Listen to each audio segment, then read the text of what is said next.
I wanted to make this video to explain some of the more common motivation theories that are practiced and studied. And you have to think about motivation theory as something that grew as the science of psychology grew. As we learn more about ourselves, we learn more about what motivates us. And that's how it attaches to management theory. So I'll explain two because I want you to consider these for the purposes of your assignment. The first one is expectancy theory.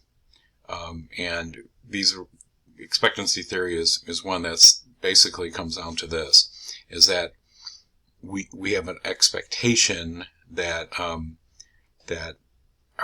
if we are able to perform our job well, and we will attain a certain level of performance at the job. It starts with that. So our effort that we put into it actually is directly related to achieving a high level of performance. Now, why is that important? Well, we all have a need to feel like we are productive and doing something worthwhile, and if we feel like we are not able to, no matter what our effort is, actually succeed at the job, that is very demotivating. And perhaps you've been in that situation yourself.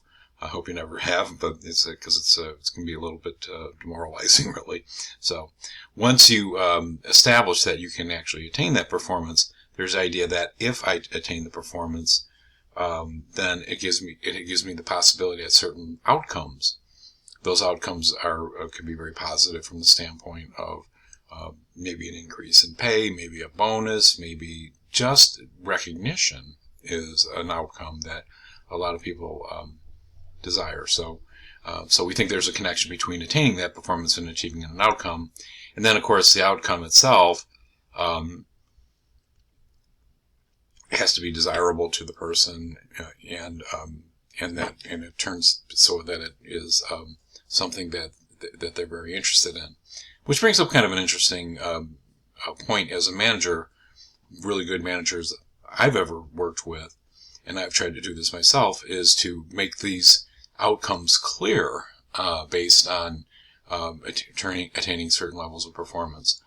And the only way to know what's valuable to your employees from a motivation standpoint is to talk to them, to really understand them as people.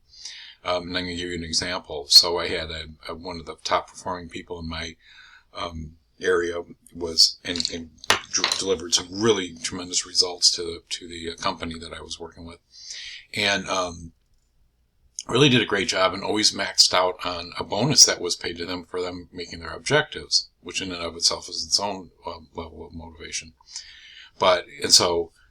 And she would always get this money, and it was a considerable amount of money. And but I know she's a highly motivated person. As I'd hand her a check, and kind of at the time handing her a check, kind of reinforcing that, hey, you did a great job. She's kind of lukewarm. Yeah, whatever, great, that's fantastic. I mean, it was a lot of money, and it was a lot of money to her. I know that because I know what it was. It's a percentage of what her take-home pay was. So I kind of wondered about it, and then I finally asked her. I said, what motivates you? What's something that is if you had an outcome in mind that would be really, really beneficial to you, what would it be? She goes, well, to be honest with you, I don't really care that much about the bonus pay I get. I mean, I appreciate it. Don't get me wrong. I think it's a great thing to get, but it's not really that motivating. In fact, what I use it for is to take my two daughters on vacation. I said, oh, that's interesting. I said, but she said, it's not the money. The money just enables it. It's the vacation that's motivating. And I said, so if I replaced paying you the bonus with an extra week of vacation and maybe even pay for the vacation, that would be highly motivating to you. And she goes, oh my gosh, yes. So interestingly enough, it may be a means to an end, but the bottom line is, I found out very quickly what was motivating to her was to spend more time with her family. So that's expectancy theory, and by the way, there's many, many variations of that. If you ever take the time to study it. And then the other one I wanted to talk about was, and I have to find this slide here. Sorry. But the other one I wanted to talk about was something called equity theory. And equity theory is based on the idea, it's a little bit like expectancy theory in that we have a sense of equity, what's right for the outcomes that we get in relationship to the inputs that we put forth. So, if it's an equilibrium, is not necessarily motivating or not motivating. But it ends up being important that we feel like that there's some outcome to what we achieve for the inputs that we put in and who we are. And then those inputs are also, or could be thought of as time and effort, but we can also think about other things as well.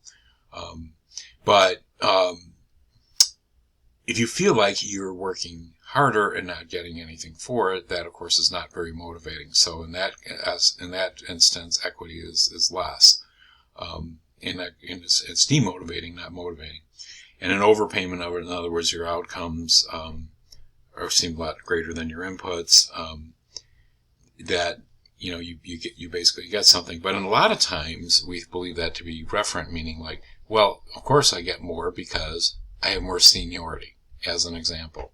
So that justifies the overpayment. So whatever it is that we think that makes for equity, it is directly related to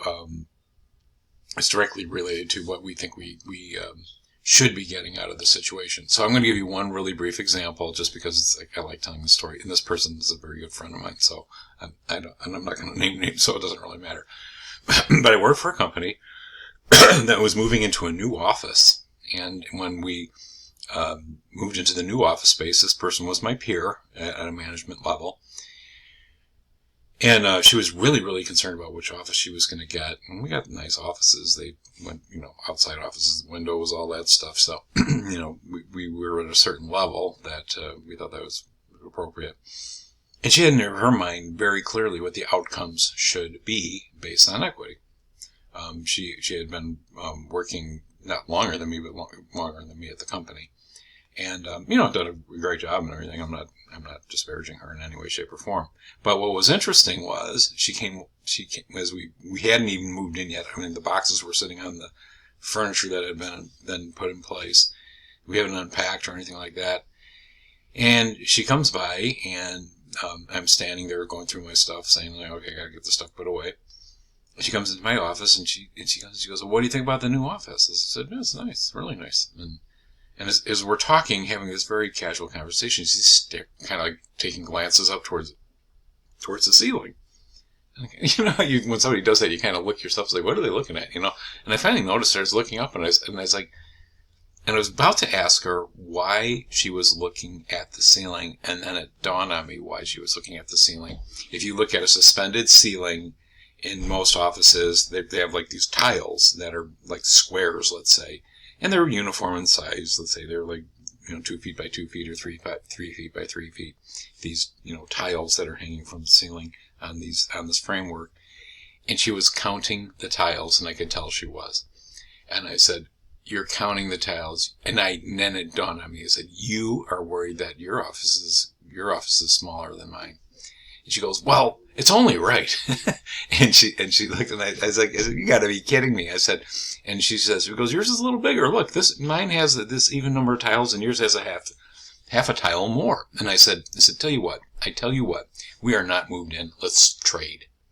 I'll move into your office. You move into my office. We'll just move our boxes. No big deal. No harm, no foul. You're right. We'll just do it like that. I don't care. And she said, oh, well, okay. And she walked out. She was walking towards her office, and then she stopped and came back, and she said, no, that's not right either, because my office is closer to our boss. My office is next to our boss's office, and mine was one farther away.